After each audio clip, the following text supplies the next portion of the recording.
పని చేయకుండా చేయండి. నీ జ్ఞానంతో నీ తలంపులతో నింపండి. మీరు ఏదైతే మాట్లాడగోరుచున్నారో ఆ వర్తమానాన్ని దేవా నీ ప్రజలకు అనుగ్రహించండి. దేవా నీ దాసుని శిలువ చెంత మరుగు చేసుకోండి. మీరే మాట్లాడండి, మీరే కనిపించండి, సహాయపడుతూ రండి. యేసు నామములో ఈ లైవ్ని కూడా మీ స్వాధీనంలో ఉంచుకోనండి. ఈ యొక్క పవరు శబ్ద యంత్రాలు కూడా మీ స్వాధీనంలో ఉంచండి. యేసు నామములో వేడుకుంటున్నాం తండ్రి, ఆమేన్.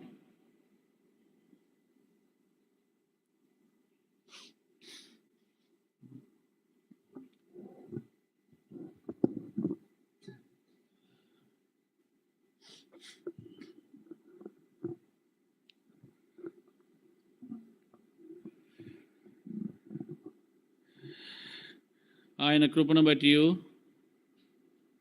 నరులకు ఆయన చేయు ఆశ్చర్య కార్యములను బట్టి వారు యెహోవాకు కృతజ్ఞతాస్తుతులు చెల్లించుదురుగాక అన్నాడు. చెల్లించుదురుగాక. ఆయన కృపను బట్టి నరులకు ఆయన చేసిన ఆశ్చర్య కార్యములు బట్టి ఎవరు చెల్లించేదరు? ఇక్కడ ఎవరు ఎందుకు చెల్లించాలి? కృపను బట్టి, ఆయన చేసిన ఆశ్చర్య కార్యమును బట్టి. మనం చూస్తే ఈ కీర్తన, ఇది కూడా దావీదు కీర్తనే. ఈ కీర్తన రాసినది దావీదే. అయితే దావీదు యెహోవా దయాళుడు, ఆయనకు కృతజ్ఞతాస్తుతులు చెల్లించండి, ఆయన కృప నిత్యం ఉంటుందని ఈ కీర్తన ఆరంభిస్తూ వచ్చాడు. దేవుని దగ్గర ఏముంది? దయ ఉంది. దయగల దేవుడు. దేవుడు ఎలాంటి వాడు? ఆయన దయగల దేవుడు. ఆయన మాట కూడా దయగల మాటలే. ఆయన మాటలు కూడా ఎలాంటివి? దయగల మాటలే. దేవుడు దయగలవాడు, మాటలు దయగలవి. చూడండి, ఆ భావాన్ని మనం చూడగలం. ఆ భావాన్ని మనం చూడగలం. ఆయన మాటలు ఎలాంటివంటే దయగల మాటలు అంటాడు. దయగల మాటలకు ఆశ్చర్యపోతూ వచ్చారు. చదవండి, ఎక్కడంటే ఇర్మియా గ్రంథం 15వ అధ్యాయము 16వ వచనం చూడండి. ఎవరైనా చదవండి. ఇర్మియా, నీ మాటలు నాకు దొరకగా నేను వాటిని భుజించి తిని, సైన్యములకు అధిపతి యెహోవా దేవా, నీ పేరు నాకు పెట్టబడినది గనుక నీ మాటలు నాకు సంతోషమును. దేవుని మాటలు మానవ జీవితానికి అంటే హృదయానికే సంతోషం. ఒక్క మాటలో చెప్పాలంటే దేవుని మాటలు హృదయానికే సంతోషం. అందుకే అంటాడు, నీ మాటలు నాకు దొరకగా నేను వాటిని ఏం చేశాను? భుజించానంటాడు. మరో చోట రాస్తాడు, చూడండి, దానికోసమే చూస్తున్నాను, ఎతుకుతున్నాను. చక్కని మాట ఉంటుంది. ఏంటంటే ఆయన మాటలో దయ ఉందని రాస్తాడు. లూకా సువార్త అనుకుంటా 4:22 చదవండి. లూకా 4:22 త్వరగా తీసిన వాళ్ళు చదవండి. లూకా సువార్త 4వ అధ్యాయం. ఆయన నోట నుండి వచ్చిన దయగల మాటలకు ఆశ్చర్యపడిరి. చాలు, ఆ మాట. ఆయన మాటలు సంతోషాన్ని కలిగించేవి. ఆయన మాట ఎలాంటిది? దయగలది. మాట కూడా దయగలది. ఆయన మాటలోనే దయ ఉంది. ఆయన మరి దయ చూపించే దేవుడు, దయ చూపించే దేవుడు. అందుకే కీర్తనకారుడైన దావీదు మహాచక్రవర్తి అయిన, మామూలు సామాన్యమైన వాడు కాదు. దావీదు అంటే సామాన్యమైన వ్యక్తి కాడు, చక్రవర్తి. 40 సంవత్సరాలు యుద్ధాల్లో ఓటమి అనేది ఎరగకుండా యుద్ధాలు చేసి అనేక రాజ్యాలను జయించి శత్రు రాజ్యాలు కూలగొట్టి చక్కగా ఇశ్రాయేలు ప్రజలను నేర్పరి అయి వారిని ఏం చేశాడు? నడిపించాడు. అలాంటి రాజు, మరి అలాంటి దేవుని యొక్క సేవకుడు కూడా అయినా అలాంటి వ్యక్తి మాట రాయగలిగాడు. దేవుడు దయగలవాడు, ఆయన మాటలు దయగలవి. కనుక అలాంటి దేవునికి మనం ఏం చేయాలా? కృతజ్ఞతాస్తుతులు చెల్లించాలి, అంటే థ్యాంక్స్ చెప్పాలి అని ఈ కీర్తన ఆరంభించుకుంటూ వచ్చాడు. దేవుడు తన ప్రజల అంటే ముందు ఇశ్రాయేలు ప్రజల చేసిన కార్యాలను ఎందుకంటే అతడు కూడా ఇశ్రాయేలీయుడే, దావీదు కూడా ఇశ్రాయేలీయుడే, యూదా గోత్రం నుంచి వచ్చినవాడు. కనుక దేవుడు తన ప్రజల పక్షాన చేసిన మేలులు నిమిత్తమై ఇక్కడ ఏమంటాడంటే ఆయన చేసిన కార్యములను బట్టి, అంటే పనులను బట్టి ఆయనకి ఏం చేయాలా? థ్యాంక్స్ చెప్పాలా. కృతజ్ఞత అంటే థ్యాంక్స్. ఎవరైనా ఒక వ్యక్తి మనకు ఏదన్నా కొంత సహాయం చేసినప్పుడు ఏంటంటే ఏమంటాం? థ్యాంక్స్ అండి అంటాం కదా, థ్యాంక్స్ అండి అంటాం. కొంత ఏదైనా బైక్ మీద కొంత లిఫ్ట్ ఇచ్చినప్పుడు థ్యాంక్స్ అండి అని చెప్తాం. అలాగే మన జీవితంలో దేవుడు వారికి చేసిన మేలుని బట్టి, లేక నీకు చేసిన మేలుని బట్టి దేవునికి ఏం చెప్పాలా? మనము థ్యాంక్స్ చెప్పాలా. అది గౌరవము, అది విధేయత. ఎందుకు వారికి చేసిన మేలేంటి? మనం చూస్తే అరణ్యంలో వారు నడుచుకుంటూ వచ్చారు, ఎడారి త్రోవలో తిరిగిలాడారు, నివాసపురం లేదు. అలాంటి పరిస్థితులలో దేవుడు వారి ఎడల దయ చూపించి, వారి ఎడల జాలిపడి, ఆకలి దప్పుల చేత వారు ఉన్నప్పుడు, ఆ త్రోవలేని ఎడారిలో వారి చేత వారి ప్రాణం వారిలో సొమసిల్లినప్పుడు ఆహారం ఇచ్చే వారిని, అరణ్యంలో ఆహారం ఇచ్చే వారిని పోషించాడు. అంతేకాదు మనము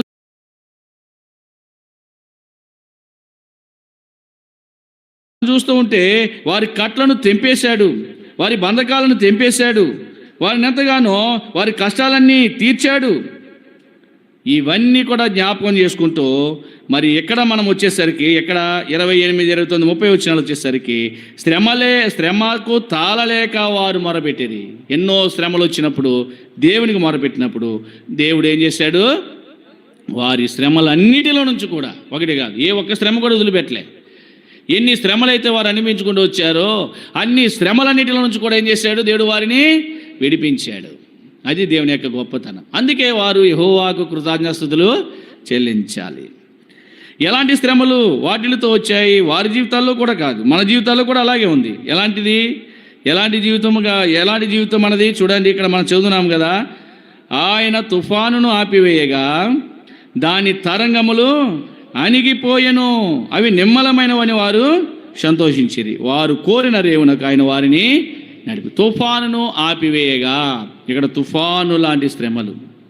తుఫాను చెప్పి రాదు, అర్థమైందండి? తుఫాను సడన్గా వచ్చి ఉంటాయి. వాతావరణ హెచ్చరిక వాళ్ళకి కొంచెం తెలిసి ఉంటాయి, తెలియకుండా వచ్చేవి కూడా ఉంటాయి. ఎందుకంటే 1996లో సామాన్యమైన వర్షం అన్నారు, కానీ అది భయంకరమైన గాలి తుఫాన్ అని ఆ వాతావరణ హెచ్చరిక, అంటే ఆ కనిపెట్టే సైంటిస్టులు కూడా వారు ఏం చేయలేకపోయారు, దాన్ని కనిపెట్టలేకపోతూ వచ్చారు. సడన్గా వచ్చింది. కొన్ని గృహాలు కూలిపోయాయి, కొన్ని చెట్లు పడిపోయాయి, చాలా నష్టం కలుగుతూ వచ్చింది రాష్ట్రంలో. ఇళ్ళే కూలిపోయాయి, బిల్డింగ్సే కూలిపోయాయి. అంటే ఈ తుఫానులు అనేవి చాలా సడన్గా, ఇప్పుడిప్పుడే చక్కగా ఎండగాసింది, సడన్గా ఏమైపోతుందో వాతావరణము మారిపోతుంది. అది మన చేతిలో లేదు, దేవుని చేతిలో ఉంది. దేవుడు అంట తుఫాను ఆగు అంటే అది ఆగిపోతుందంట. తుఫాను ఆగంటే ఆగిపోతుంది. ఎందుకు? దేవుడు దానికి ఆజ్ఞాపిస్తేనే తుఫాను వస్తుంది. దేవుడు దానికి ఆజ్ఞాపిస్తేనే ఏమొస్తుంది? తుఫాను వస్తుంది. తుఫాను ఆగిపోతుంది. తుఫాను రా అంటే వస్తుంది. అర్థమైందా? తుఫాను రా అంటే వస్తుంది.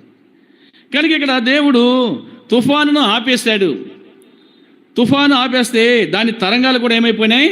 అనపబడుతూ వచ్చాయి. ఈ దినాన్న ఆరాధన చేయడానికి వచ్చిన మనము ఇశ్రాయేలు ప్రజల యొక్క జీవితాల్లో ఎన్నెన్నో తుఫాను లాంటి శ్రమలు వారికి ఎదురైనప్పుడు దేవుడు వారిని విడిపించాడు, చక్కని రేవునకు వారిని నడిపించాడు. కనుక దేవుడు చేసిన ఆశ్చర్య కార్యములను బట్టి వారి యెహోవాకు ఏం చేశారు? కృతజ్ఞతాస్తుతులు చెల్లించే వారుగా ఉన్నారు.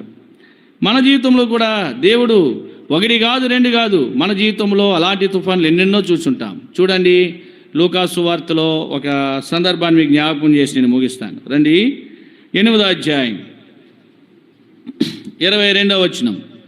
Luke gospel chapter 8:22. మరి ఒక నాడు ఆయన తన శిష్యులతో కూడా ఒక దోణి ఎక్కి సరస్సు అద్దరికి పోదని వారితో చెప్పగా వారు ఆ ధోనిని త్రోసి బయలుదేరి వారు వెళ్ళుచుండగా ఆయన నిద్రించెను. అంతలో గాలి వాన సరస్సు మీదకి వచ్చి ధోని నీళ్లతో నిండినందున వారు అపాయకరమైన స్థితిలో ఉండేది. ఇక్కడ సరస్సు అని రాశాడు కానీ అది సముద్రము. అదేంటి చెప్పండి? సముద్రము. అది సముద్రము. మనం ఇక్కడ క్లారిటీగా చూస్తాం. ఎక్కడంటే మార్క్స్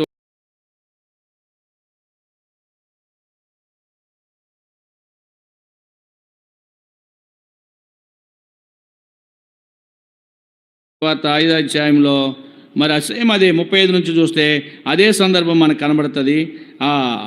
4వ అధ్యాయం 35 నుంచి చూస్తే మనకు అదే సందర్భం కనబడుతుంది. 5వ అధ్యాయం మొదటి వచనం చూస్తే క్లారిటీగా అర్థమవుతుంది. వారా సముద్రమునకు 4:41 చూడండి. మార్కు 4:41 వారు మిక్కిలి భయపడి ఈయన ఎవరో గాలియు సముద్రము ఈయనకు లోబడుచున్నవని.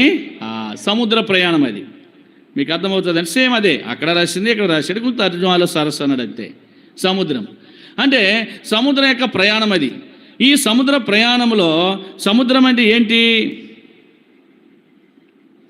సముద్రం అంటే ఏంటి చెప్పండి? సముద్రం అంటే ప్రపంచమే, లోకమే. అంటే చాలామంది చెప్తారు కదా, సంసారాన్నైనా ఈదగలమేమో కానీ సముద్రాన్ని ఈదలేము.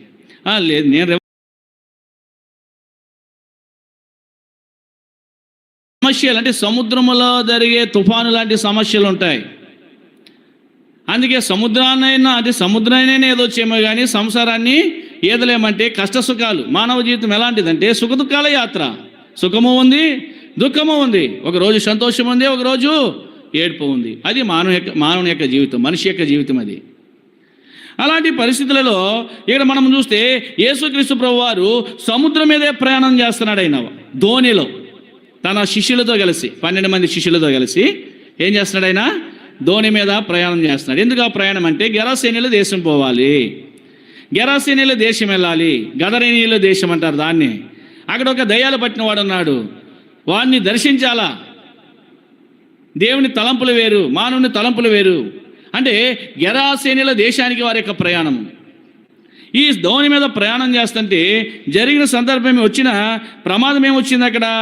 వారు వెళ్ళుచుండగా చూడండి, లూకా సువార్త 8వ అధ్యాయం, లూక్ గాస్పెల్ చాప్టర్ 8. వారు వెళ్ళుచుండగా 23 ఆయన నిద్రించెను. అంతలో గాలివాన సరస్సు మీదకి వచ్చి ధోని నీళ్లతో నిన్న వారు అపాయకరమైన స్థితిలో. ఇప్పుడు వారు ధోనిలో ప్రయాణం చేస్తూ ఉన్నారు. ధోనిలో ప్రయాణం చేస్తుంటే ప్రభువుకు ఏమొచ్చిందంట? నిద్ర వచ్చింది. అసలు దేవునికి నిద్ర ఎందుకు వస్తుంది? దేవుని నిద్ర రాదు కదా. వాక్యం ఏం చెప్తుంది? 121 కీర్తన, ఇశ్రాయేలును కాపాడువాడు కునుకడు నిద్ర. ఆయన ఎందుకు నిద్రపోయినాడు అంటే, ఎందుకు ఆయన నిద్రపోతూ వచ్చాడంటే దేవుడే, కానీ మానవ శరీరము దాల్చి భూమి మీదకి వచ్చాడు. మానవ అవతారంతో వచ్చాడు, దేవుళ్ళ రాలే. కనుక మనిషి శరీరం ధరించాడు కనుక మనిషి వలె భోజనం చేశాడు. ఆయన రొట్టెలు తిన్నాడు, తినలేదా? ద్రాక్షరసం త్రాగలేదా? ఏంటి? అంతేకాదు మనిషి వలె పడుకున్నాడు, ఎందుకంటే శరీరంతో ఉన్నాడు కనుక. అసలు దేవునికి వాస్తవానికి శరీరం ఉండదు, రక్తం ఉండదు. కానీ మన కోసరము అంటే మనుషుల మధ్య నివాసం చేయట కొరకు, మనుషులతో ధోని మీద ప్రయాణం చేయట కొరకు ఆయన మనిషి కుమారుడిగా వచ్చాడు కనుకనే ధోనిలో వారితో కలిసి ప్రయాణము చేశాడు, మనుషుల మధ్య బోధించాడు. లేకపోతే దేవుళ్ళలాగా వస్తే ఎవరు కూడా ఆయన్ని చూడలేరు, గ్రహించలేరు. అందుకే దేవుళ్ళ రాలేదైనా, దేవుళ్ళ రాలే, ఆత్మలా రాలే, మనిషిలాగే వచ్చాడు. అందుకే ఆయన మనిషిలాగా వచ్చినాడు కనుక ఆయన చాలా హేళన చేస్తూ వచ్చారు. ఈయన యోసేపు కుమారుడు కాడా, మరియా కుమారుడు కాడా, వీళ్ళ సోదరమ్మలు మనతో ఉండలేదా? చాలా చులకనగా మాట్లాడుతూ వచ్చారు. దయ్యాలు పట్టినోళ్ళు అన్నారు, తినబోతున్నారు, త్రాగుబోతున్నారు అనలేదండి. ఎవరు? ప్రవీణ్ పగడాల. ఆయన గొప్ప దైవజనుడు. ఎలా క్రియేట్ చేశారు ఆయన్ని? ఎలా క్రియేట్ చేశారు? ఒక త్రాగుబోతుగా చేసేసారు. వాస్తవానికి ఆయన త్రాగుబోతుగా త్రాగలేదైనా. దేవుణ్ణి అన్నారు, దేవుని పిల్లలను కూడా అంటూనే ఉంటారు. ఇది లోకం అలాంటిది. సరే, ఇప్పుడు వాటి గురించి నేను చెప్పను. కానీ ఇటు యేసుక్రీస్తు ప్రభువారు మనిషి వలె వచ్చాడు కనుక మనిషి ప్రయాణించే ఆ ధోనిలో ఆయన కూడా ప్రయాణం చేస్తూ వచ్చాడు. వారితో ఉన్నాడు, ధోనిలో ఉన్నాడు. కానీ నిద్ర వచ్చింది, అలసిపోయాడు, పడుకున్నాడు. అర్థమైందా? ఆయన అలసిపోయి పడుకున్నాడు. ఈ లోపల ఏమైందంట? ఈ లోపల ఏమైంది? ఆయన నిద్రలోకి వెళ్ళిపోయాడు. అంతలో ఆయన మెలకు ఉన్నంతసేపు బాగానే ఉంది. ఆయన నిద్రపోయాడు, ప్రారంభమైంది. ఏంటది చెప్పండి? గాలి వాన రెండు మిక్సింగ్ అయిపోయాయి. గాలి వాన కూడా వచ్చేసాయి, రెండు ఒకేసారి. గాలి వస్తుంది, వాన వస్తుంది. ఎలా ఉంటుంది చెప్పండి? గాలి వాన వస్తే వానన్నా రావాలా, వేస్తే గాలన్న వేయాలా? ఇప్పుడు ఏమైంది? గాలి వాన రెండు ఉన్నాయి. గాలి ఉంది, వాన ఉందన్నమాట. రెండు మిక్స్ అయిపోయాయి. ఈ రెండు మిక్స్ అయిపోయి ఏం చేస్తున్నాయి? సముద్రం మీద కొడతాం ప్రారంభించాయి. ఈ సముద్రం ఏం చేసింది? మామూలుగానే భయంకరమైన అలలు లేచి ఏమైపోయినాయంట? ఆ సముద్రపు అలలు వర్షముతో ఏమైపోయిందంట? ధోని నిండిపోయిందంట. చూడండి, నేలతో నిండిపోయిందంట ధోని. చదవండి, లూకాసు వార్త 8వ అధ్యాయం 24వ వచనం లేక 23వ వచనం చదవమ్మా. వారు వెళ్ళుచుండగా ఆయన నిద్రించెను. అంతలో గాలి వాన సరస్సు మీదకి వచ్చి ధోని నీళ్లతో నిండినందున వారు అపాయకరమైన స్థితిలో. ధోని దేనితో నిండిపోయింది? దేనితో నిండిపోయింది? నీళ్లతో ధోని నిండితే ధోని యొక్క పరిస్థితి ఏమవుతుంది? మునిగిపోయే పరిస్థితి వచ్చింది. అర్థమైందండి? ప్రభు ఉన్నాడే కానీ నేను పండుకున్న తర్వాత గాలివాన బయలుదేరింది, ఆ సముద్రం మీద కొట్టింది, అలలు పొంగుతున్నాయి, వర్షం విపరీతంగా వస్తుంది, గాలి వేస్తుంది. ఈ ధోనిని కంట్రోల్ చేయలేకపోతున్నారు. ఇక ఏమి పరిస్థితి అంటే ధోని నీళ్లతో నిండిపోయింది. నిండితే ఎలా ప్రయాణం చేస్తుంది ధోని? నీళ్లతో నిండిన ధోని ఎలా ప్రయాణం చేస్తుంది? అది మునిగిపోతుంది. ప్రభు అక్కడే ఉన్నాడు. అంత వర్షం వచ్చినా గాలి వచ్చినా లేవడంలే. ధోనిలోనే ఉన్నాడు, కానీ ఆయన లేవడంలే. వాళ్ళకి అర్థమైపోయింది అపాయకరమైన స్థితిలో ఉన్నామని. ఎక్కడున్నారండి? అపాయకరమైన స్థితిలో ఉన్నాం. ప్రియ విశ్వాసి, నా జీవితం కూడా అంతే. యేసుక్రీస్తు ప్రభుల వారు 2025 సంవత్సరాల క్రితం భూమి మీదకి వచ్చాడు. ఈ ధోనిలోకి వచ్చినా కానీ నీ పరిస్థితి ఎలా ఉంది? ఈ ధోని మీదకి వచ్చేసరికి ఈ ధోని ఏమైపోయిందంట? నీళ్లతో నిండిపోయింది. అనగా నీ జీవితము మునిగిపోయే నావలాగా అయిపోయిందంతే. అర్థమైందండి? నీ జీవితం ఎలాగైపోయింది? మనిషి జీవితం ఏమైపోయింది? మునిగిపోయే నావ. మునిగిపోతున్నావు, దిగిపోతున్నావు, ఏమాత్రం కూడా లేవలేని పరిస్థితిలో ఉన్నావు. అందుకే 40వ కీర్తనలో ఇదే కీర్తన రాసిన దావీదు అంటాడు, ఏమన్నాడు? నాశనకరమైన గుంటలో నుండి, చీకటి గల దొంగ ఊబిలో నుండి. ఊబి ఏం చేస్తుంది? దించేస్తుంది కిందకి, పైకి లేపదు. దిగిపోతున్నావు. ఈ నావలో ప్రభు ఉన్నాడే కానీ ఏమైంది? నీ జీవితము అపాయకరమైన స్థితిలో ఉంది. మనిషి జీవితం అది. యేసుక్రీస్తు ప్రభు వారి భూమి మీదకి రాకముందు. అర్థమైందా? వచ్చినా కానీ అక్కడ ఏం రాశాడు యోహాను సువార్తలో? ప్రభు వచ్చినా కానీ, వెలుగు లోకంలోనికి వచ్చినా కానీ మనుషులు ఏం చేస్తారంటే తమ క్రియలు చెడ్డవైనందున చీకటినే ఏం చేస్తున్నారు? ప్రేమిస్తున్నారు. అంటే ప్రభు ఈ ధోనిలోకి వచ్చినా, ఈ ప్రపంచం మీదకి వచ్చినా కానీ మానవుడు ఎలా ఉన్నాడు? మునిగిపోయే నావ వలె ఉన్నాడు. ఏంటి ఆ మునిగిపోయే నావ? ఏంటి? నీళ్లతో నిండిపోయింది. శ్రమలు, ఇబ్బందులు, ఇరుకులు, కన్నీరు కార్చే సందర్భాలు. పౌలు అంటాడు కదా, ఏమన్నాడు? అయ్యో నేనెంత దౌర్భాగ్యుడని అంటాడు. ఎలాంటి స్థితిలో ఉన్నాడు చూడండి. పౌలు గారు అన్నాడు, చూడండి, కొరింథీయులకు రాసిన పత్రిక అనుకుంటుంది, అదేనా?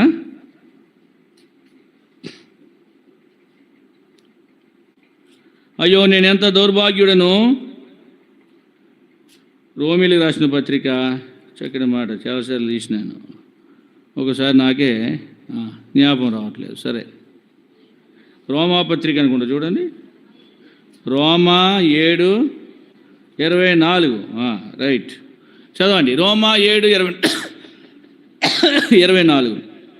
అయ్యో నేనెంత దౌర్భాగ్యుడను, నిత్య మరణమునకు లోనగు శరీరం నన్ను ఎవడు విడిపించు. నేను దౌర్భాగ్యమైన వాడిని, దౌర్భాగ్యమైన జీవితం. అర్థమైపోయింది ఆయనకి, అర్థమైపోయింది. మునిగిపోయే నావా నీ లేవదు, మునిగిపోయి లావని ఎవరు లేపుతారండి? సముద్రం మధ్యన టైటానిక్ వారు మునిగిపోయింది, ఎవరైనా లేపగలిగారా దాన్ని? ఇప్పటికీ లేపగలిగారా?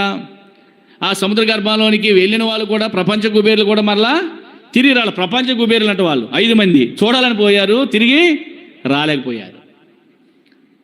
అయితే మునిగిపోయే నావను లేపే నాదుడే లేడు. అయితే అలాంటి పరిస్థితులలో ఇక్కడ మనం చూస్తూ ఉంటే ఈ నావ నీళ్లతో నిండిపోయి మునిగిపోయే నావ మునిగిపోయే పరిస్థితికి వచ్చేసింది. మునిగిపోయే పరిస్థితికి వచ్చేస్తే వారు ఏం చేశారో తెలుసా? చూడండి, 24వ వచనం, లూకాసు వార్త 8వ అధ్యాయం 24వ వచనం, లూక్ గాస్పెల్ చాప్టర్ 8:24.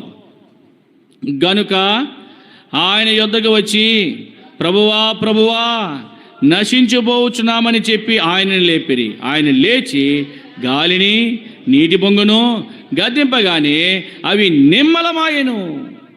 నిమ్మలమాయెను. చూడండి, గాలి, తుఫాను, సముద్రము ఆయనకి ఏమవుతున్నాయి? లోబడుతున్నాయి. వచ్చారంట, ప్రభువా ప్రభువా, చూడండి, ప్రభువా ప్రభువా 2 పర్యాయాలు సంబోధించారన్నమాట. నశించిపోతున్నామయ్యా, నశించిపోతున్నా. వారు ఒప్పుకుంటూ వచ్చారు. ఎక్కడున్నారని, వారికి ఎక్కడున్నారని అర్థమైంది. ఎక్కడున్నారు వాళ్ళు? నాశనములో ఉన్నారని వారికి అర్థమవుతూ వచ్చింది. నశించిపోతున్నామయ్యా, దోణి మునిగిపోతుంది, నశించిపోతున్నాం, ఇంక అయిపోయింది అనుకున్నారు వాళ్ళు. ప్రభుని అడుగుతూ వచ్చారు, ఆయనతో చెప్పుతూ వచ్చారు.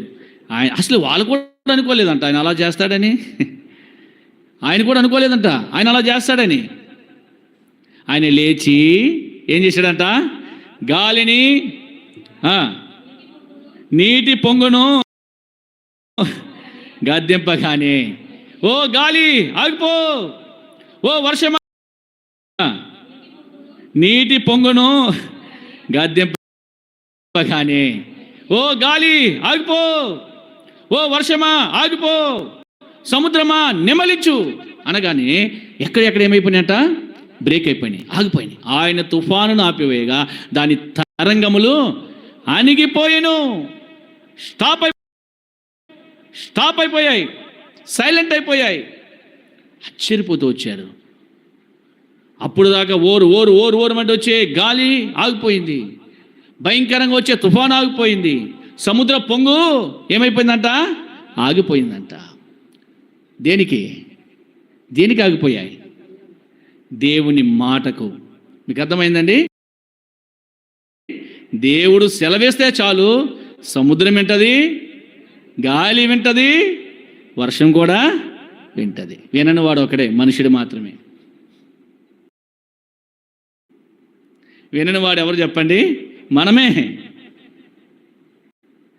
అందుకే ఈ బాధలు, ఈ కష్టాలు, ఈ శ్రమలు, ఈ ఇబ్బందులు. అందుకే ఈ బాధలు, ఈ కష్టాలు, ఈ శ్రమలు, ఈ ఇబ్బందులు. వాక్యం చదువుతున్నాం కదా, వినుట వలన ఏం కలుగుతుంది? విశ్వాసం కలుగుతుంది. రక్షించబడలేని వాళ్ళ యొక్క పరిస్థితి వేరు. దేవుడు ఎవరు ఎరుగుండి రక్షించబడండి ఏం చేస్తున్నామో, ఏదైతే దేవుడు చేద్దంటాడో అదే పొరపాట్లు చేస్తూ ఉంటాం మనం కదా. లోకానుసారంగా జీవిస్తూ ఉంటాం. దేవుడు ఇది చేయకూడదు, ఇది తప్పు, బైబిల్ చెప్తుంది. ఏమని చెప్తుంది బైబిలు? ఎలా ఉండాలంట? మా కుమార్తెలు నగరమునకే చెక్కిన మూల కంబాలు. ఎలా ఉండాలండి? మూల కంబం నగరంలో ఎలా ఉంటుంది? దాచబడేదిగా ఉంటుంది. అంతేగాని లోకానుసారంగా మనము ఏది చేసుకోకూడదు. అర్థమైందా? లోకానుసారంగా ఏదైతే దేవుడు చేయొద్దంటాడో అదే మనం చేస్తూ ఉన్నాం. అలా మనం జీవించకూడదు. మానవులందరూ అలాగే ఉన్నారు. అందుకే వెలుగు లోకంలోనికి వచ్చింది, కానీ మనుషుడు చీకటిని ప్రేమించి ఏమవుతున్నాడు? నాశనంలో ఉంటూ వచ్చాడు. అయినా కానీ దేవుడు కరుణగల దేవుడు, ప్రేమగల దేవుడు. దేవుడికి తెలీదా అతడు నాశనంలో ఉన్నాడని? దేవుడు లేడా? ఎక్కడ మునిగిపోయే నావలో. ఆయన కూడా మునిగిపోడా? ఆయనకి అంతా తెలుసు, కానీ ఆయన లేవలే. ఆయన ఏం చేయలేదు? పరీక్షించాడు వారిని, పరీక్షించాడు. మేము మునిగిపోతున్నామయ్యా, మేము మునిగిపోతున్నాం, నశించిపోతున్నాం. అందుకే లూకా సువార్త 19:10 రాశాడు. ఏం రాశాడు? నశించిన దానిని వెదకి రక్షించుట కొరకు మనుష్య కుమారుడు ఎక్కడికి వచ్చాడు? ఈ లోకమునికి వచ్చాడు. అది చదవాలి, అది ఉందా? అంతేనా? లోకం అంటే ఈ లోకానికి వచ్చాడు, ఈ సముద్రం మీదకి వచ్చాడు, ఈ ప్రపంచం మీదకి వచ్చాడు, ఈ ధోనిలోకి వచ్చాడు. కారణం ఏంటి? నశించిపోతున్నావు.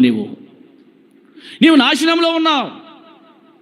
నీ యొక్క తుఫానును ఆపేశాడు, నీకు వచ్చే శ్రమలు ఆపేశాడు, నీకు వచ్చే కష్టాలు ఆపేశాడు, నీ కన్నీరు తుడిచాడు. ధోని నీళ్లతో ఏమైపోయిందంట? నిండిపోవడం అంటే నీళ్ళు. నీ కన్నీరు దేవుడు తుడిచాడు. అర్థమైందా? ఎవరు తుడిచారండి నీ కన్నీరు? జ్ఞాపకం ఉందా నీకు? ఈరోజు ఎలా ఉన్నావంటే దేవుడు కదా నీకు సహాయం చేశాడు. దేవుడు నీ బాధలు పాడతాం కదా, పాట పాడమే కదా, దాన్ని గ్రహించుకోవాలా. ఆ రోజుతో అయిపోతుంది ఆ పాట. ఏ పాట? యేసు మంచి కాపరి నన్నెత్తుకొని మోయును, నా బాధలన్నీ తీర్చును, నన్నాదరించును. మన బాధలన్నీ తీర్చాడు. నిజంగా నువ్వు పుట్టినది మొదలుకొని ఈ రోజు వరకు జ్ఞాపకం చేసుకో. ఎన్ని బాధలు పడి ఉంటావు, ఎన్నిసార్లు ఎన్ని సందర్భాల్లో కన్నీరు కార్చుంటావు, ఎన్ని నెమ్మది లేని పరిస్థితులు గడుపుంటావు. వీటన్నిటి నుంచి కూడా ఈ జీవిత నావ అంటే మునిగిపోతున్న ఈ నావను దేవుడు ఏం చేశాడు? మునగకుండా లేపాడు. అర్థమైందా? మనుషుడైతే లేపలేకపోయాడు. ఆయన దేవుడు కనుక ఏం చేశాడు?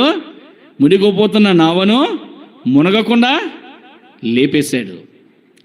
ఈరోజు నువ్వు లేపబడ్డావంటే, ఈరోజు సజీవుల దేశంలో ఉన్నావంటే, ఈరోజు ఇక్కడ కూర్చున్నావంటే అది దేవుడిచ్చిన ఐశ్వర్యమే. దేవుడు నిన్ను లేపాడు, సజీవుల దేశంలో ఉంచాడు, సజీవుల గుంపులో ఉంచాడు. కారణం ఏంటి? నీ నావలోనికి ఆయన వచ్చాడు. ఎక్కడికి వచ్చాడు? ఈ సముద్రము, ఈ సముద్రం మీద నావ ప్రయాణము. ఈ ప్రయాణంలోనికి ఎవరు వచ్చారు? ఆయన వచ్చి నీ భారమంతా నువ్వు ములగొద్దు, నేను మునిగిపోతాను. ఇదేంటండి? ఇది చాలా ఆశ్చర్యంగా ఉంది. ఆయన ములగకూడదు కదా, ఆయన మునిగిపోవడం ఏంటి? యోనా ఏమన్నాడు? మీకు తెలిసిన సందర్భమే కదా, చెప్పండి. యోనా ఏమన్నాడు? నన్ను బట్టియే ఈ కీడు వచ్చేసింది, నేను చాలా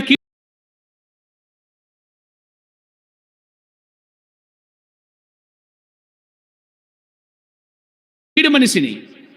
అలాగని చెప్పి దేవుడు కీడు మనిషి కాదు, ఆయన మేలు మనిషి. వినండి, నన్ను బట్టి వచ్చింది, మీరెవరో చావద్దు, నన్ను చంపేయండి, ఎత్తి సముద్రంలో పారేయండి అన్నాడు. అయితే యోనా చావలేదు. మీకు అర్థం చేసుకోండి. అక్కడ యోనా చావాలనుకున్నాడు, కానీ నన్ను బట్టే అంటే మీకోసం నేను చచ్చిపోతాన్నాడు, కానీ యోనాని దేవుడు చావనివ్వలే. వాళ్ళ కోసం యోనా చావడం ఎందుకు? మీకు అర్థమైంది నేను చెప్పేది. యోనా చావాలనుకున్నాడు, కానీ యోనాను దేవుడు చావనివ్వలే, బ్రతికించాడు. అయితే దేవుడు అలాంటివాడు కాదు. దేవుడు నిన్ను కోసము ఆయన చావాలనుకున్నాడు, ఆయన చనిపోయాడు. అది నిజం. అది దేవునికి మనిషికి తేడా. మీకు అర్థమైందా? దేవునికి మనిషికి తేడా ఏంటి? నీ కోసమో నేను చనిపోతాను, నీ కోసమో నేను మునిగిపోతాను. నువ్వు లే, ఎక్కడికి? పైకి లే, పర్లే, నావు నేను పైకెత్తుతాను. దేవుడు మునిగిపోయాడు. ఎవరి కోసం మునిగిపోయాడు చెప్పండి? అంటూ ఉంటాం కదా, వాడి కోసం నేను మునిగిపోయాను, దానికోసం నేను మునిగిపోయాను. మాట్లాడటమే కాదు, ఎక్కడ ఏం మునిగిపోయావు? నిజంగా మునిగిపోయాడు. మన అందరి కోసం మునిగిపోయాడు. ఎవరైనా? ఎవరు? దేవుడే. తన ప్రాణాన్ని ఇచ్చేసాడండి. ఈ లోకమనే సముద్రంలో తన ప్రాణాన్నే మోసాడు భారము. నీ కష్టాలు, నీ బాధలు, నీ ఇబ్బందులు. యోహాను సువార్త 1:29, ఇదిగో లోక పాపను మోసుకుని పోవు దేవుని గొర్రెపిల్ల. ఇలాంటి శ్రమంతా కూడా ఆయన మౌనంగా గొర్రెపిల్లతో, ఆయన యోధాగోత్రపు సింహం అయ్యుండి ఏమయ్యాడు? గొర్రెపిల్ల. సింహానికి గొర్రెపిల్లకి పోలిక ఎక్కడా? పోలికే లేదు అసలే. సింహం చాలా క్రూర జంతువు, గొర్రెపిల్ల సాధువు. సింహము రాజు, గొర్రెపిల్ల చాలా మృదువైనది, సాధువైనది. అలాంటి సింహం లాంటి స్వభావం కలిగిన దేవాది దేవుడు నీకోసము గొర్రెపిల్ల అయిపోయాడు, మునిగిపోయాడు, సిలువలో వేలాడాడు, సిలువలో మరణించాడు, సిలువలో చనిపోయాడు, పాతి పెట్టబడ్డాడు. 3వ దినమున సమాధి నుంచి తిరిగి లేచాడు. అది ఆయనలో ఉన్న గొప్పతనం. నిన్ను బ్రతికించడం కొరకు, నీకు జీవం ఇచ్చడం కొరకు, నిన్ను లేపుట కొరకు. యోనా 3 దినాలు చేప కడుపులో ఉండి బ్రతికాడు. కానీ దేవుడు 3 దినాలు ఎక్కడున్నాడు? సమాధిలో ఉండి శుక్రాసని అంతే. 3 దినాలు అంటే 2 రాత్రులు మాత్రమే. ఆదివారం ఇంకా నువ్వు చీకటిగా ఉన్నప్పుడు మృత్యుంజాడై తిరిగి లేచి బ్రతికాడు. ఎందుకోసం తెలుసా? నిన్ను బ్రతికించాడు, ఆయన బ్రతికాడు. నీవైతే ఒకరిని బ్రతికించలేవు, అర్థమైందా? ఎవరైనా చచ్చే వాళ్ళని నువ్వు బ్రతికించలేవు. కానీ దేవుడు ఏం చేశాడు? నాశనములో ఉన్న, చచ్చిపోతున్నా, మునిగిపోతున్నా నీకోసరము ఆయన ఏం చేశాడు? ఆయన మునిగిపోయాడు. అసలు నీవు చావాలా, నేను చావాలా? ఈ మరణం ఎవరి మీద ఉంది? పౌలు అదే కదా అన్నాడు. ఆయన పౌలు గారు, అయ్యో నేనెంత దౌర్భాగ్యుడను, ఇట్టి మరణమునకు లోనగు శరీరము నుండి నన్ను ఎవరు విడిపిస్తారు? అర్థమైందా? దౌర్భాగ్యమైన జీవితంలో ఉన్న మనలను దేవుడు ప్రేమించాడు, తుఫానులు ఆపేశాడు. అర్థమైందా? తుఫానులు ఆపేశాడు, శ్రమలు తొలగించాడు, బాధలు తొలగించాడు, భారాలు తొలగించాడు, శిక్షలు తొలగించాడు. శిక్ష అంతా ఆయన మీద వేసుకున్నాడు. నీకోసం ఆయన మునిగి సముద్రంలో మరలా జీవంతో లేచిన వాడుకున్నాడు. అలాంటి జీవాధిపతిని, సజీవుడైన దేవుడు అంటాడు కదా ప్రార్థన గ్రంథంలో, ఇదిగో మృతుడనైతిని కానీ యుగములు ఎలా ఉన్నాను? సజీవుడనై ఉన్నానయ్యా. సజీవుడైన దేవుడు నేను సజీవంగా ఉంచాడు, ఆయన సజీవంగా ఉన్నాడు. నువ్వు సజీవుడివై, నువ్వు బ్రతికిన నీవు సజీవుడైన దేవునికి ఏం చెప్పాలి? ఇప్పుడు థ్యాంక్స్ చెప్పాలా? ఏం చెప్పాలా? ప్రభువా, నా కోసం నువ్వు మునిగిపోయావు, నువ్వు చనిపోయావు, నన్ను బ్రతికించావు. నా కోసం మరలా నాకింకను సమృద్ధి గల, నాకు మరణం లేకుండా చేయటి కొరకు నీవు కూడా బ్రతికావు. నువ్వు చేసిన ఉపకారములకే థ్యాంక్స్ తండ్రి అని చెప్పాలి. అదే నీ యొక్క ఆరాధన. నిజంగా యేసుక్రీస్తు ప్రభువారు ఆ దోణిలో లేకపోయి ఉంటే వారు ఏమైపోయారు? మునిగిపోయే పరిస్థితి, అపాయకరమైన స్థితి. యేసుక్రీస్తు ప్రభువారి లోకమనే దోనికి రాకపోయి ఉంటే వారే కాదు, నీవు నేను కూడా మునిగిపోయే పరిస్థితి, అపాయకరమైన పరిస్థితి. దేవుడు అపాయాలు తొలగించాడు, బాధలు తొలగించాడు, తుఫాన్ని ఆపేశాడు. గాలి, సముద్రము, వాన ఆయనకి లోబడుతూ వచ్చాయి. అన్నిటిని కూడా తొలగించాడు. నీ కన్నీరు తుడిచాడు. గాలంటే చాలాసార్లు చెప్తూ వచ్చాను. ఏంటండి గాలంటే? శ్రమలకు సూచనగా ఉన్నాయి. అనేకమైన శ్రమల నుంచి దేవుడు నిన్ను రక్షించుకుంటూ వచ్చాడు. కన్నీరు కార్చే సందర్భాలు ఎన్నోసార్లు కృంగిపోతూ వచ్చావు. నీ కృంగిపోయిన వేళ ఆయన ఏం చేశాడు? నిన్ను పైకి లేవనెత్తాడు, నీ కన్నీరు తుడిచాడు, నీ రోగాలు తీశాడు, నిన్ను బాగు చేశాడు. నీకు సౌందర్యం ఇచ్చిన కొరకాయ ఆయన సౌందర్యాన్ని దారబోసేసాడు. కోల్పోయాడంట. స్వరూపమైన సొగసైనా లేనివాడిగా ఉన్నాడు. ఎందుకంటే ఆయనకి త్యాగము?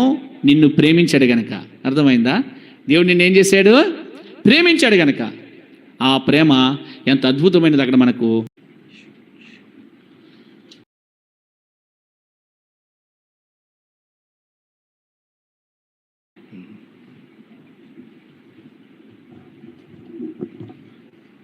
వేదిక పట్రా. యేసు మంచి కాపరి నన్నెత్తుకొని మోయును, నా బాధలన్నీ తీర్చును, నన్నాదరించును. నా బాధలన్నీ తీర్చును, నన్నాదరించును. పలుమారులు త్రోవ తప్పి తిరుగాడి అలసిపోతిని, పలుమారులు త్రోవ తప్పి తిరుగాడి అలసిపోతిని. క్షమించి నన్ను దారికి తెచ్చి బండపై నన్ను స్థిరపరచెను. క్షమించి నన్ను దారికి తెచ్చి బండపై నన్ను స్థిరపరచెను. యేసు మంచి కాపరి, నన్నెత్తుకొని మోయును, నా బాధలన్నీ తీర్చును, నన్నాదరించును. నా బాధలన్నీ తీర్చును,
వ్యక్తి అంతా చదవకండి. దేవుడు ఏ విధంగా అయితే మన బాధలను